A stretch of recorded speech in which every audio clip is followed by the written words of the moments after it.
Right now, Caitlin Clark is in San Juan, Puerto Rico. She's wearing red, white, and blue.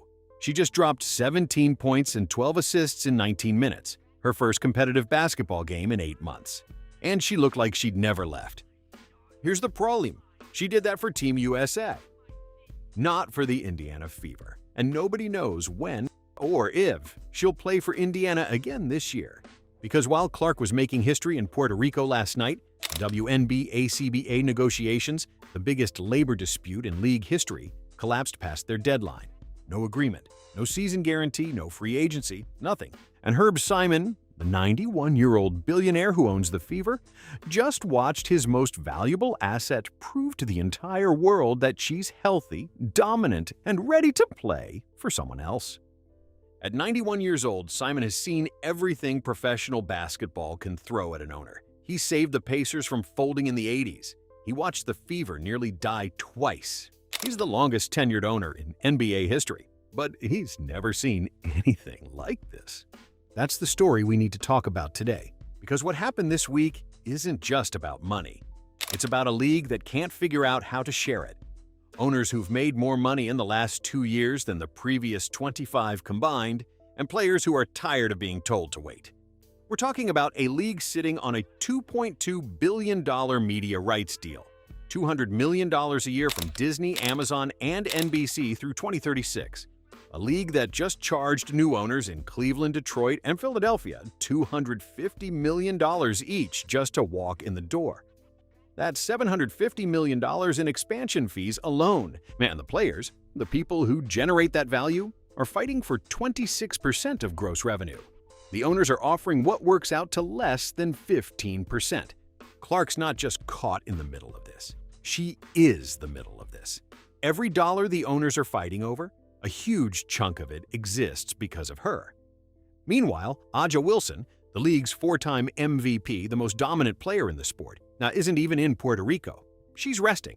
Sue Bird left her off the qualifying roster because veterans like Wilson don't need to audition. But here's the uncomfortable part. Wilson won 3 championships in 4 years. She swept the finals last October. And right now she's sitting at home with no contract, no free agency timeline, and no idea when her next WNBA game will be. The reigning finals MVP in limbo. Because owners and the players' union can't agree on how to split the check.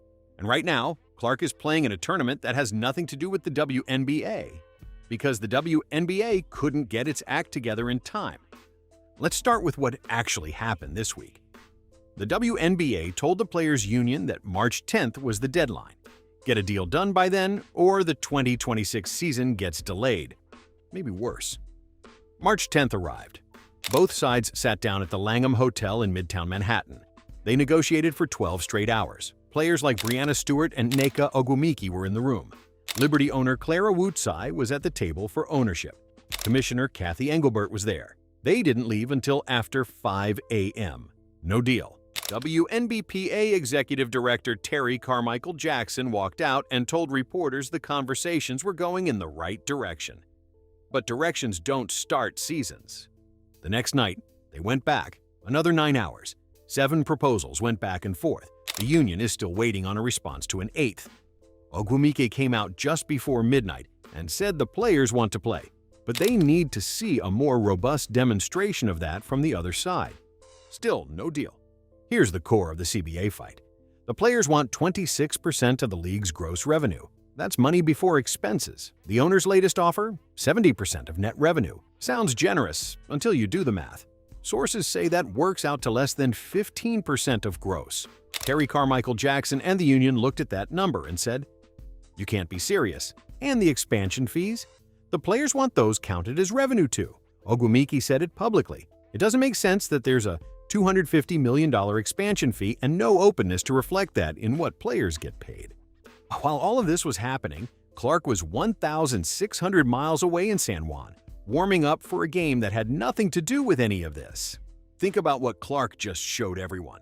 She hadn't played a real game since July 15, 2025. She had dealt with a groin injury, a bone bruise, multiple muscle problems. The Fever shut her down for the rest of last season and the entire playoffs. 8 months of silence. And then she walked into a FIBA World Cup Qualifier, came off the bench, and posted 17 and 12 in 19 minutes. She shot 4 for 5 from the field. She recorded the second most assists in a single FIBA World Cup qualifying game in history. Her 12 assists in one game already put her 5th on the all-time USA assists list for an entire qualifying tournament. And she's got 4 games left. She didn't look rusty. She didn't look hesitant. She looked like the player who changed the economics of an entire league. And here's the part that should keep Herb Simon up at night. Clark just proved on an international stage, on national television, in a USA jersey, that she's completely healthy. She's ready to play professional basketball right now, today, tomorrow, next week. But the WNBA can't give her a court to play on.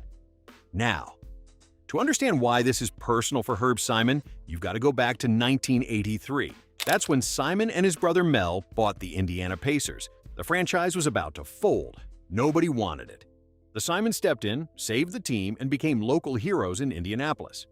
When the WNBA expanded in 2000, the Simons bought in again. The Indiana Fever. Same arena, same city, same family. But here's what people forget. In 2009, the Pacers ownership group publicly said the Fever were losing money. They implied the team might fold if things didn't improve. The Fever took that as a challenge. Led by Tamika Catchings, the franchise's greatest player, a Hall of Famer, 5-time Defensive Player of the Year, Indiana went on a run, made the finals in 2009, won the whole thing in 2012. Catchings earned Finals MVP. It was the single greatest stretch in franchise history, and it bought the Fever another decade of survival. Then came a long decline, years of losing, empty seats, irrelevance, until Caitlin Clark showed up in 2024 and changed everything overnight. The Fever went from an afterthought to the most-watched, highest-attended team in the league. Clark brought in an estimated $6 million in revenue before she even played a regular season game. Every road arena sold out. 90% of Indiana's games were nationally broadcast. Simon's franchise went from hemorrhaging money to printing it, all because of one player. And now that player is in Puerto Rico wearing someone else's jersey, because Simon and the other owners couldn't reach a deal that shares the money she helped generate. Here's what makes this so dangerous for ownership. Clark isn't stuck. She's not sitting at home getting stale. She's playing high-level international basketball on TNT. She's building her brand on a global stage. She's proving every single game that she doesn't need the WNBA to stay relevant. And she's not the only one with options. Breanna Stewart and Napheesa Collier, 2 of the league's biggest stars and both WNBPA vice presidents, founded Unrivaled. That's the 3-on-3 league that just finished its 2nd season in Miami. It paid players 6-figure salaries, gave them equity in the league, and pulled in roughly $30 million in revenue in its first year alone. Unrivaled was valued at $340 million after just 1 season. Think about that. The players built their own league because the WNBA wouldn't pay them what they're worth. Paige Buickers, the reigning Rookie of the Year, reportedly makes more in a single Unrivaled season than she'll earn in her entire 4-year WNBA rookie contract. That's the world the owners are negotiating in. The players have alternatives now, real ones. The WNBA needs them, desperately. The league has a season scheduled for May 8th. They still need to hold an expansion draft for Portland and Toronto. Over 80% of WNBA players are unrestricted free agents who can't sign because there's no deal in place. Training camps are supposed to open April 19th. That's 5 weeks away, and they don't even have a term sheet. Every day this drags on, the leverage shifts. The players already authorized a strike back in December, nearly unanimously. The first work stoppage in league history is on the table, and the face of the league is currently dominating on an international stage that has absolutely nothing to do with Herb Simon's investment. Here's the thing that's going to bother Simon the most. He's been an owner since 1983. He watched Tamika Catchings save his franchise once. He watched Caitlin Clark save it again. But owning a generational talent doesn't mean much if you can't put her on the court. Right now, Clark is healthy. She's dominant. She's playing basketball on national television. Just not for him. Terri Carmichael Jackson says the conversations are going in the right direction. Kathy Engelbert says they're working toward a win-win. But the March 10th deadlines came and went. The calendar is burning. Free agency is frozen. The expansion draft hasn't happened. And over 100 players don't know where they'll be playing this summer, or if they'll be playing at all. And until a signed CBA agreement changes that, Herb Simon is a billionaire with a billion-dollar problem. The best player in his league is 1,600 miles away. And she's never looked better.